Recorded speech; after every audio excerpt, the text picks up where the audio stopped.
Hello and welcome to another edition of ProtoMet's First Impressions, where I give my thoughts on the first episode of any new tokusatsu show. And today I'm going to be talking about the first episode of a series that's actually finished before I've had a chance to talk about it, but only because it was 3 episodes long. And that series was Chousoku Parahero Gandine. For those of you who don't know, it's a series about a wheelchair-bound hero. With the context being that the hero is also a para-athlete when not being a hero. And the first episode starts right from the action as we get the lead hero fighting a monster right away. And then we're introduced to his coach, Fukai, who then proceeds to break the fourth wall to explain how this all happened. And basically, I guess, at the very least, the rest of this episode is a flashback to well before the opening moments of this episode. It is at this point we are introduced to our various characters. We have the lead character, Daishi, who is a wheelchair-bound kid, and as we learn later in the episode, it's the result of an accident that claimed the life of his mother. And he is now a para-athlete, specifically a wheelchair racer. And this episode really focuses quite a bit on... It's pretty lengthy. The episode, it was 38 minutes long. So that's about 38 minutes for all 3 of the episodes, I assume. I haven't actually watched the second or third episodes, but part of the reason why I'm a little late, being able to actually understand what was going on.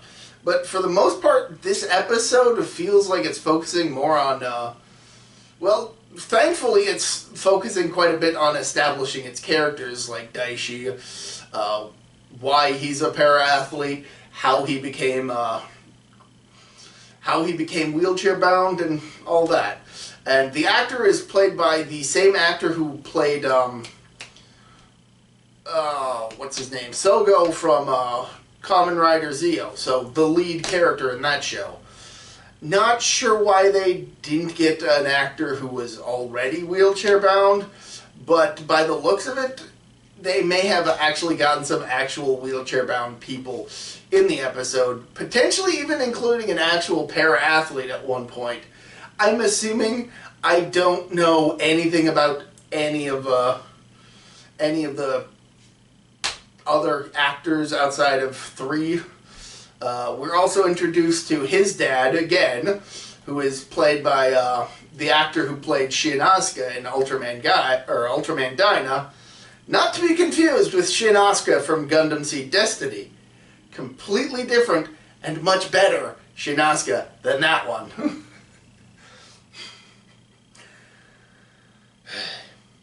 But what surprised me a bit more was that we also get introduced to a character, a former athlete herself, Fukai, who at first I wasn't sure if I was seeing it correctly, but upon checking her IMDb page, turns out Fukai is played by the same actress who played the lead character in Tokusatsu Ga Ga Ga, which I talked about a couple years ago. She also was in a live action adaptation of Kiki's Delivery Service, which I didn't even know was a thing until I was looking up whether or not this was the same actress from Ga Ga Ga, so that was the most surprising thing about it. But this episode mostly focuses on Daishi trying to convince Fukai to become his coach after she is recommended to him by, I guess, her college professor or something, a college professor or something. And she breaks the fourth wall a lot throughout this episode. In fact, a good chunk of this episode is basically her narrating the events, more or less.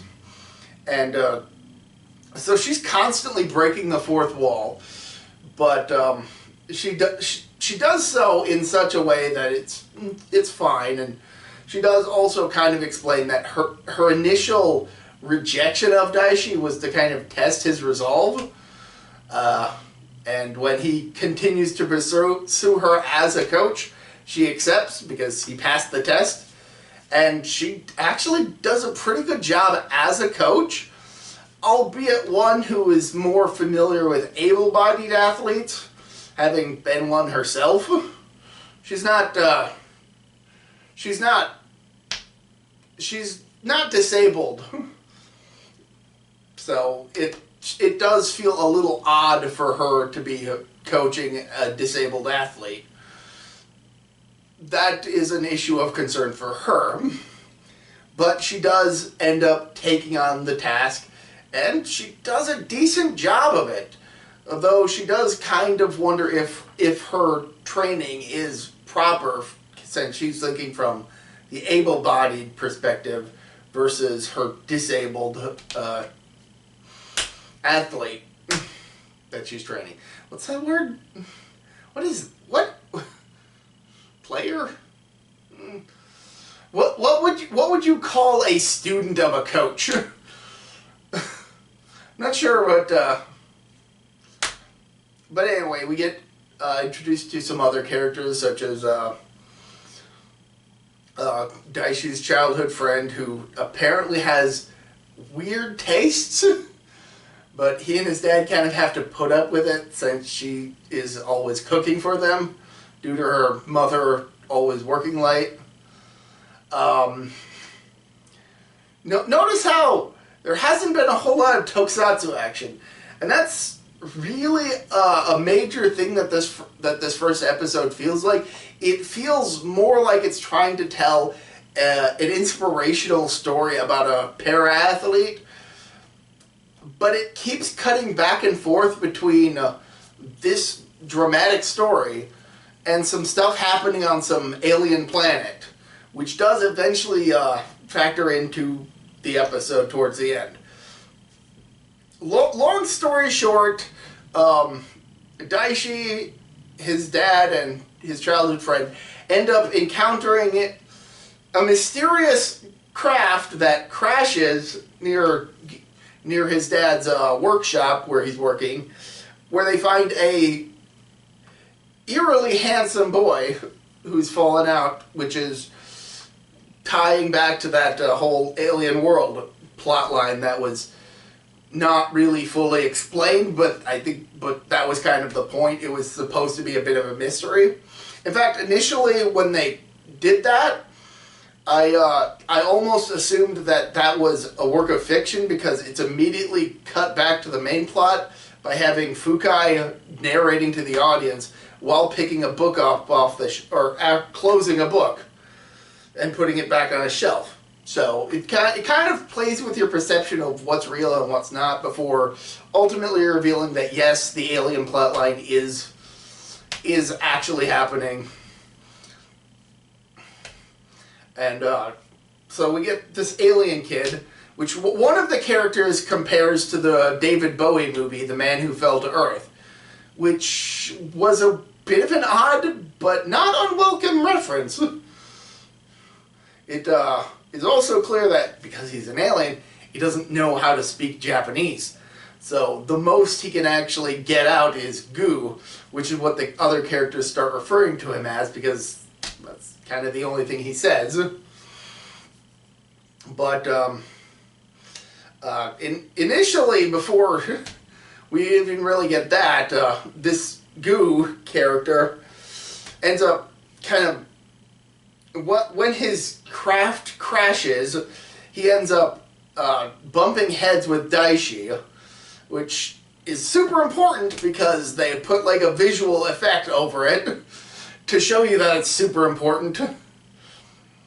But he apparently likes the childhood friend's cooking, which predominantly features octopus, which I know is a thing over in Japan, but even in the episode, it's kind of treated as being a bit overly weird. like it's treated as being weird that the childhood friend kind of has an over fascination with eating octopus. So at least the audience outside of Japan doesn't feel too left out with that. They feel about as weirded out as the other characters.